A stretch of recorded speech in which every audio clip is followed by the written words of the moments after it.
as you can see by the current state of my garage, I am well over my head in another project that I have no idea what I'm doing. But today's video is not about that project. It's about me admitting that I did something I never thought I would do. I did something I'm pretty ashamed of, and I did something I'm going to tell you about. I bought a power tool from Harbor Freight.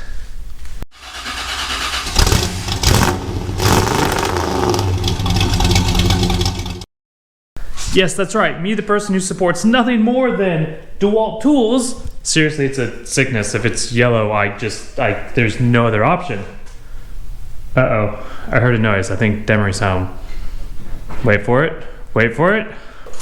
There we go. Oh, I'm sorry. Okay.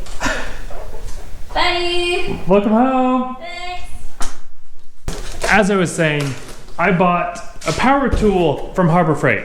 And I know everybody has different opinions about Harbor Freight, and I don't mind it. It's not horrible. I've bought things there before.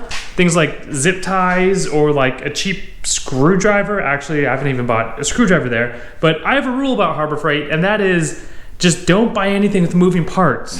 And this has a lot of moving parts. So let's take a look at it. Let's talk about why I bought it from them, and then let's see if it actually works and what a Harbor Freight power tool is like.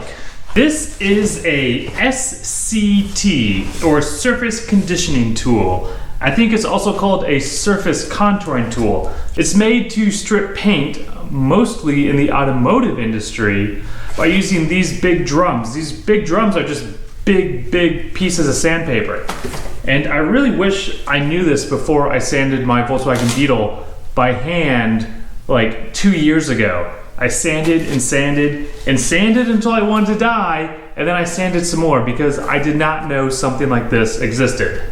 Let's see what's in the box. We have a 240 grit drum, so just like sandpaper, 240 grit. We have a 120 grit drum, and we have a 40 grit drum. So yeah, just like sandpaper, 40, 120, 240. And then we have the actual tool itself. This thing, this thing's beefy. It looks like a big angle grinder with an attachment on the end to run these drums. So Alan, why did you buy this from Harbor Freight, you might ask? And the answer is there weren't a lot of other options. DeWalt does not make a surface contouring tool.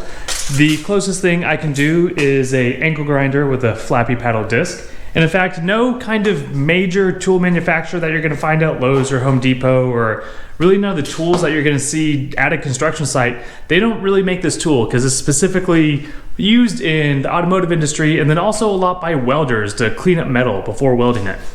I mean, look at that. It just looks like an angle grinder with a weird different head on it. Come on, DeWalt, you can make this. I found options out there. You can get one made by Jegs. You can get one made by a company that does a lot of auto body repair tools called Eastwood. Both of those options are more than twice what I paid for this.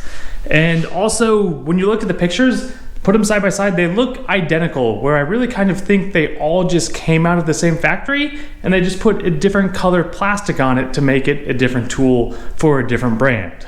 And the other thing is, I really need to use this to strip a bunch of rusted old paint off of this boat keel.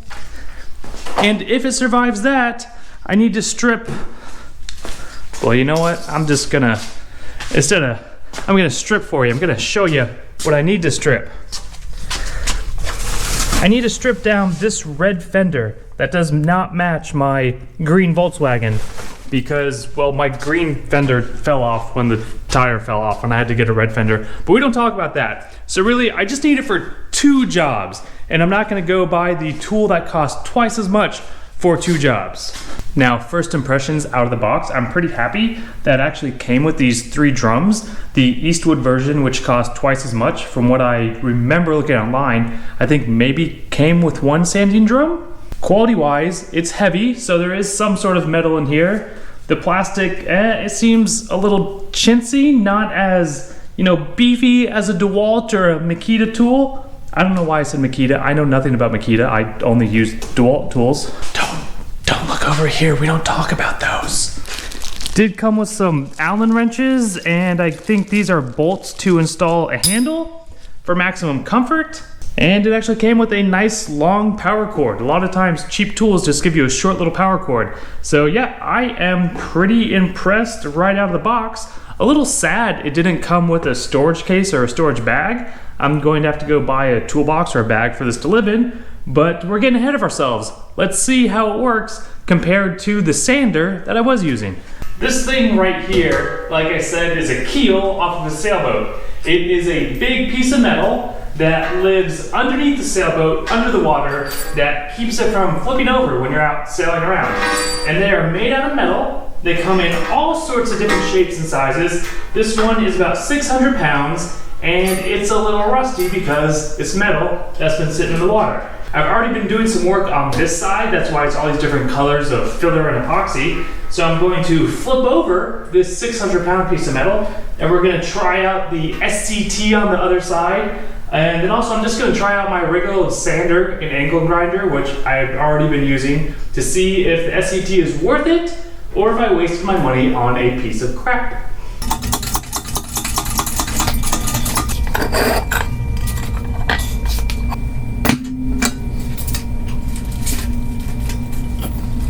As you can see, the keel is laying nice and securely, and it's a little bit rusty. So first up, what I've been using so far to get the rust off is flappy paddle on my angle grinder.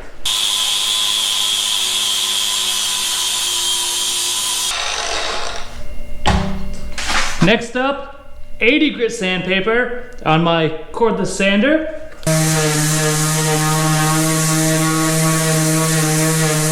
Our last and final test before we compare everything, our SCT.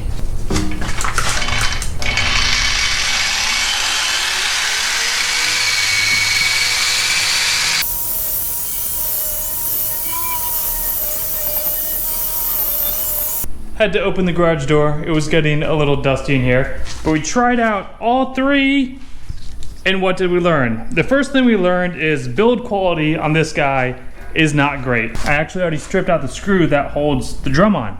So it's just the screw, not the threads inside that it screws into. So I need to get probably a harder screw to hold that on, because if this comes flying off, that will be bad. Secondly, as expected, this guy doesn't do much. I learned that last night when I was out here working on the other side, which is why I thought, hey, maybe this SCT will help me out. The angle grinder with the flappy wheel disc, I would say removes material just as well as the SCT. The only difference is the angle grinder is going to take you longer, and it's not quite as smooth. It's a little more gougy, which I don't want this thing gougy. The benefit of the SCT is it does remove a lot of material, and it actually keeps it pretty smooth. So I have a lot less work to do when it comes time to reseal and repaint this keel. So is it worth it? Quality wise, it's not great. Price wise, it was still $160, which, I mean, it's a beefy tool and it came with 3 drums, so it's not bad. I've got it, so I'm gonna use it. I probably will use it on the fender on my Volkswagen. I could probably could have got away with just using my flappy paddle disc though, and going slowly and being careful. So that's it. I bought a Harbor Freight tool. It's not as bad as I expected.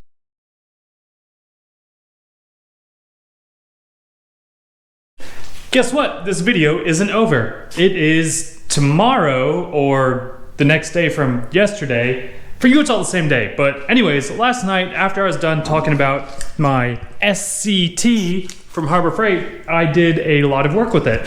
Look at this beautiful, smooth keel that I ground. And so I have a couple more opinions about the SCT now that I spent countless hours getting my entire garage covered in dust. Like, this is never going to be clean. It's never going to be clean here again. I did have a couple thoughts. One is it's gonna hold up to the job. I'm going to use this thing probably twice a year at most. And for that, I think it's fine. I'm really glad I didn't spend more money on a more expensive solution. Downside is, you see how all the weight is over here on this side? It wants to dig in on that one side. So I learned you have to put a lot of pressure down with this thing just to get it to grind smoothly. And when you do that, it works perfectly.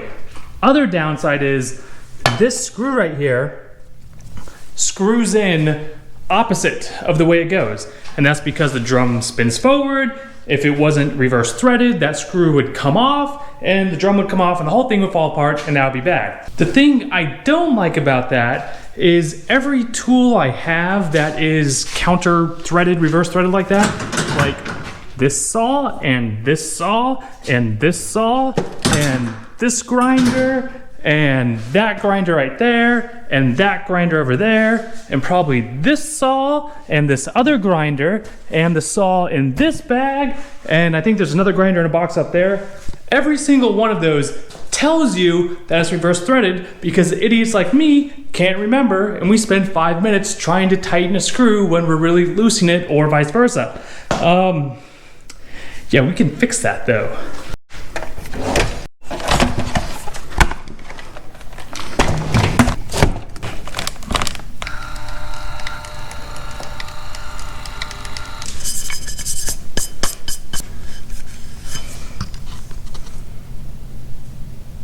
There we go. I fixed it for you, Harbor Freight. All we needed was a sticker. I know your tools are cheap, but come on, give us a sticker.